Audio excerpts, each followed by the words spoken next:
Silloin mulle soitti Fenaran johtaja Mäkelä ja sanoi, että niin kuin tiedät, niin Roland Hellström on kuollut ja mä kysyisin sulta, että tulisitko meille ohjaamaan. Mä sanoin, että kyllä tulen yhdellä ehdolla, jos mä saan tehdä Sillanpään elokuun filmiksi. Sä saat tehdä mitä vaan, kun tulet, se sanoi, se oli pulassa. Mä olin juuri silloin sitten, Kohtalon sormi oli tässä, että mä olin juuri hakenut sitten tuota aihetta ja luin mielessäni tämä ihastus siihen ihmiset suvioissa kirjaan. Ja löysin porilaisesta kirjakaupasta. Mä en tuntenut Sillanpäätä sen enempää sitä kuin sen yhden. Niin löysin tuota elokuun. Ja luin sen ja tämän mä haluan tehdä filmiksi. Ja Särkkä ei olisi siihen lähtenyt. Se vaati multa semmoista komediaa, joka oli aika huono. Agapetuksen palokunnan juhlat. Kun mä olin tehnyt Ilmanpäivät, joka oli palokunta-aihe sekin, mutta se oli hyvä. Tämä oli huono tämä teksti. Ja ei se suostunut tähän elokuuhun sitten ollenkaan, se ei tykännyt Sillanpäästä. Ja näin mä sitten kiristin Mäkelältä ja mä sain vielä palkkiota sitten enemmän ja niin mä sen tein. Mä kirjoitin sen käsikirjoituksen sitten aivan yhteen kertaan 2 viikossa Porin teatterin johtajana ollessani ja ohjatessani samalla. Että se oli, enkä korjannut sitä yhtään ja sen mä filmasin sitten. Mutta kyllä siinä käsikirjoituksessa olisi ollut korjattavaa, mä näen sen nyt sitten, että se oli niin kuin kertaalleen tehty, mutta se olisi pitänyt antaa vähän aikaa levätä ja käydä se uudestaan läpi, mutta ei ollut siihen aikaa.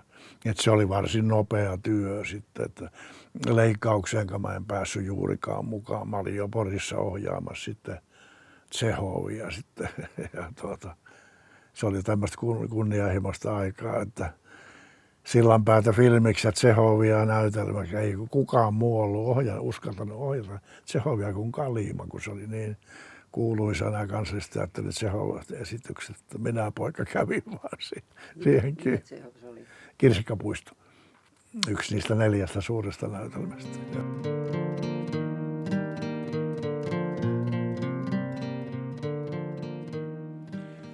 No se on se Sillanpään maailma, joka on aivan omalaatuinen ja herkkä. Mä olen sanonutkin siitä, että se on sekä lyyrinen että eeppinen, että dramaattinen, että filosofinen. Siinä on kaikki nämä kerronnan erilaiset elementit yhdistettynä. Ja se maailmankuva, jossa hän näkee niin kuin ihmiset luonnon osana tai ihmiset niin kuin luonnon läpi jotenkin, niin se on aivan ainutlaatuinen maailmassa.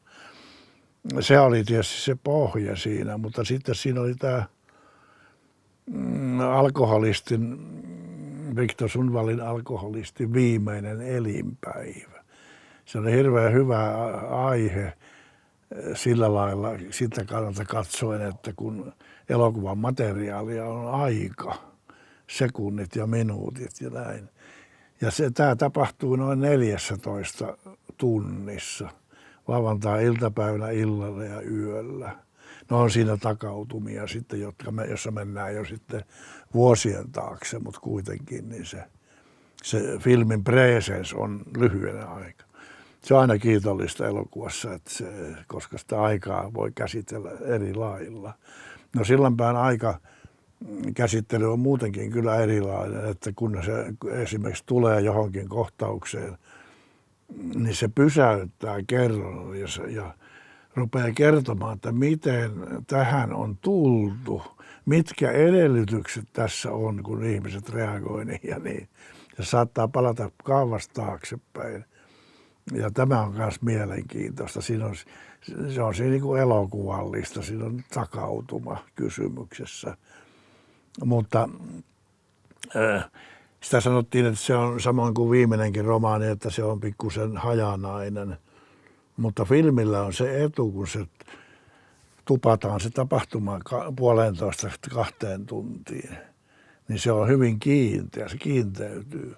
No sitten mä pikkusen nostin sitä dramaattista puolta sillä lailla, että kun alkoholistille, joka täytyy heti näyttää eri lailla kuin kirjassa, että se on alkoholisti. Se pelasi pasianssia ja kaatoi viimeiset ryypyt. Näki heti miehen ulkonäöstäkin, toihan on rappiolla aika pahasti toi mies. Niin kun sille tuodaan pullo lahjaksi ja se vaimo ottaa se heti haltuunsa ja tietää se, että miten vaarallinen juttu tämä on. Ja piilottaa sen pullon ja sanoo, että mä annan sulle aina sitten silloin tällöin sitä. Ja tämä pullon lahjaksi tuonut tamperelaisnainen, jossa käy ilmi, että niillä on eroottinen suhde ollut nuoruudessa. Ne petti tätä vaimoa silloin, kun se oli vielä morsian. Ja sillä on omat syynsä, miksi se tuo pullon. Ja niiden välille syttyy semmoinen eroottinen syke, jossa näkee heti, että se vanha pohjaan tuossa on. Ja se, että paljastaa sen kätkön, mihin se vaimo oli kätkön. Tämmöistä. Siis tämä draama, niin kun se kiinteytti tätä. Se loi semmoisen jännitteen, joka on hyvin elokuvallinen, että tietää, että toi pullo on piilossa, katsoja tietää, se on tuolla piilossa, tuo mies ei tiedä. Ja se koettaa saada siitä selville ja saa selville. Se on draamaa, mitä suurimmassa määrin. Että siitä tuli, niin kuin joku silloin päivänä tunteva arvostelijakin sanoi, että se on kiinteytynyt kovasti tämä, että se on dramatisoitunut. Mutta kyllä siinä tämä mietiskelevä taso, tämä lyyrinen taso on vahvasti kuitenkin mukana. Ja muut ihmiset, joiden kohtalo sitten on joko läheinen tai kaukainen, yhdentekevä, mutta kuitenkin elää sen samassa kanavan ilmapiirissä. Osa perheenjäseniä, osa palkollisia ja osa muita ihmisiä. Ja sitten, että kun siinä se rakenne on sillä lailla erikoinen, että siinä Victorin kuolema tulee jo puolivälissä filmi. Että miten saada kestämään se mielenkiinto sitten, eikä se oikein sitten kyllä kokonaan kestäkään. Siinä oli niitä virheitä, joita mä tein. Ja niin se kuolemahan on aina semmoinen lopullinen. Siinä niin kuin pannaan kirjan kannet kiinni ja silloin se on niin kuin arvioitavissa se ihmisen elämä, mitä se on ollut. Ja sitten se on sillä lailla juhlallinenkin tapahtuma, että joka sen piirissä on, niin se on majesteetillinen, lopullinen tapahtuma ja se heilauttaa hieman jokaista ihmistä sitten. Ne ei ole kaikki enää ihan samanlaisia. Että siinä on tämmöisiä herkkiä elementtejä, mutta siis erittäin mielenkiintoisia. Silloin päällä on aina kuolema ja syntymä ja näin läsnä ja kaikenikäisiä ihmisiä. Elämän koko kirjo. Ja se on mestarillista, että se saa mahtumaan siis niin kuin kaikki pieneen tilaan. Siinä on yksi kohtaus sitten, joka liittyy tähän kuolemaan, jota kritisoitiin ja joka sitten kun tämä filmi valittiin kilpailusarjaan Cannesin elokuvajuhlilla, niin se tuottaja vaati sen poistettavaksi ja ymmärrän kyllä sen. Se oli minun kirjoittamani 2 puhelun dialogi, jossa siis Victorin realistinen hahmo makaa kuolivuoteella vielä elossa ja semmoinen henkinen yliminä valkoisessa paidassa seisoo siinä vieressä ja tekee sille kysymyksiä ja syyttää sitä, miten huonosti se on elänyt ja minkälaisia hirveitä virheitä se on elämää kohtaan, itseään kohtaan tehnyt.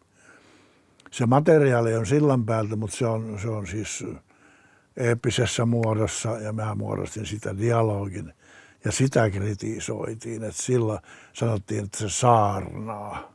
No se mä ymmärrän kyllä, sanottiin, että sillanpää ei koskaan saarnannut.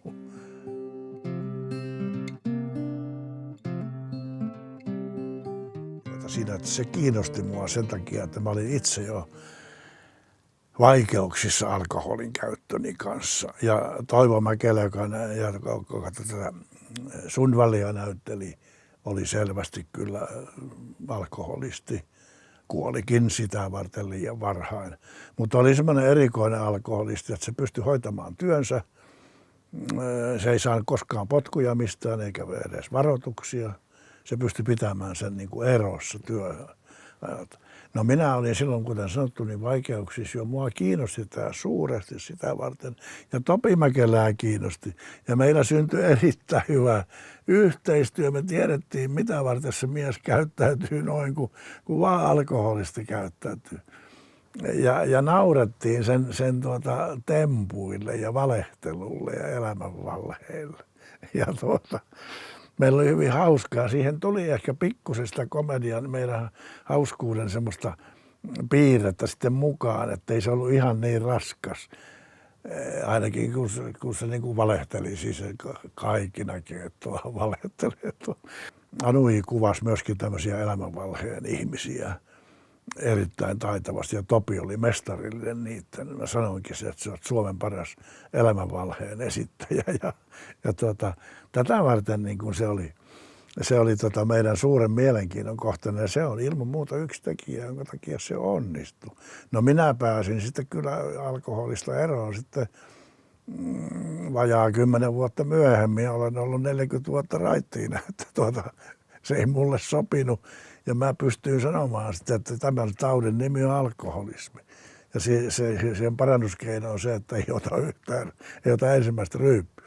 No tästä kaikesta mä oon kirjoittanut, että tämä ei ole mitään uutta paljastusta. Mä puhun sitä mielelläni, koska se saattaa auttaa jotakin muuta kenties. Mutta Topi Mäkelä ei päässyt siitä koskaan eikä halunnutkaan päästä. Viimeinen kerran, kun tavattiin, me matkustettiin pohjoismaisille elokuvapäiville Kööpenhaminaan. Ja Topi sanoi, että tule nyt istumaan minun viereeni lentokoneeseen. Ja siinä me istuttiin ja heti kun kone nousi ilmaan, että kun saattoi tilata, niin sanoi, että neiti, 1 konjakki minulle. Otatko sinä? Mä sanoin, että en minä ota vieläkään. Ja kyllä minä aina joskus otan. Vaikka Sillanpää siinä kirjassaan kuvaa, että se on tämmöinen lihavahko niin kuin hänen muotoisensa mies se kanavanvartija, niin mä ajattelin, että se ei ole niin tärkeää kuin se henkinen sopivuus siihen.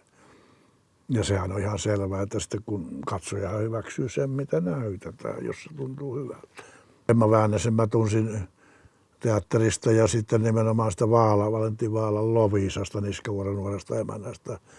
Ja tunsin hänen kykynsä ja tämmöisissä rooleissa ja juuri sellaisissa, jossa tiesin, että se pystyy näyttelemään tämmöisen katkeroituneen alkoholistin vaimon, joka haluaa purkaa sitä katkeroitumistaan sitten tälle naiselle, joka tulee se Rauni Luoma sinne ja piikittelee sitä ja Emmahan on siinä loistava. Sitten ne oli vielä Topin kanssa teatterikoulun aikana seurustellut, että ne oli sillä oikein niin kuin läheisiä ja Rauni Luoma taas oli tällainen mehevä iloluonto, se räväkkä tyttö, niin se tuli siinä filmauksessa Rauni sitten me oltiin siellä Muraleessa jo sitten, kun se tuli sinne ja sanoi, että minä kävin tuon Selvänäkijän Aino Kassisen luona ja kysymässä, että minkälainen filmi tästä tulee ja se sanoi, että tästä tulee hyvä filmi, kuuluisa elokuva. No Tauno Kajanderi, joka tuossa näytteli semmoista renkipoika Taavea, yksinkertaista villipitointa ihmistä, niin mä olin sitä kuullut, olinko mä nähnyt sen jossakin teatterikoulun näytteessä, mutta mä tapasin sen Helsingissä silloin, kun ainoan kerran, kun mä kävin näyttelijöitä sinne valitsemaan. Juotiin kahvia ja se ei puhunut paljon mitään, mutta oli hyvin aito. Mä sinä oot renkipoika Taavea. Ei me tarvitse koekuvausta, se oli ihan siinä. Siinä Aino-Maija Tikkanen, tämä tytär, ja hänellä oli jo filmistä niin paljon näyttöä, että mä tiesin, että se oikukas tyttö siis luonteeltaan, se pompottelee tätä Taavea vähän ja näin. Ja on alkoholistiperheen tytär, jonka syyt oikullisuuteen on siellä. Tämä on koko perheen sairaus, tämä alkoholismi. Ja ketä siinä sitten muita. Senni Nieminen tietysti erinomainen akkojen esittäjä oli se Pyykkäri ja Heikki Savolainen, en mä muista miten ne sitten löytyi, mutta mä tunsin ne kaikki jo. Että filmissä on tärkeää se, että oma persoona, oma privaattipersona on vahva. Että sen saa esille. Ja sitä mä aina haen näyttelystä, mikä toi on niin kuin omana itsenään. Se on kaikista, että vaikka sitten niitä suurentelisi Jopi Rinne-Palmuna ja muuten, niin se on se oma persoona aina lähtökohta siinä.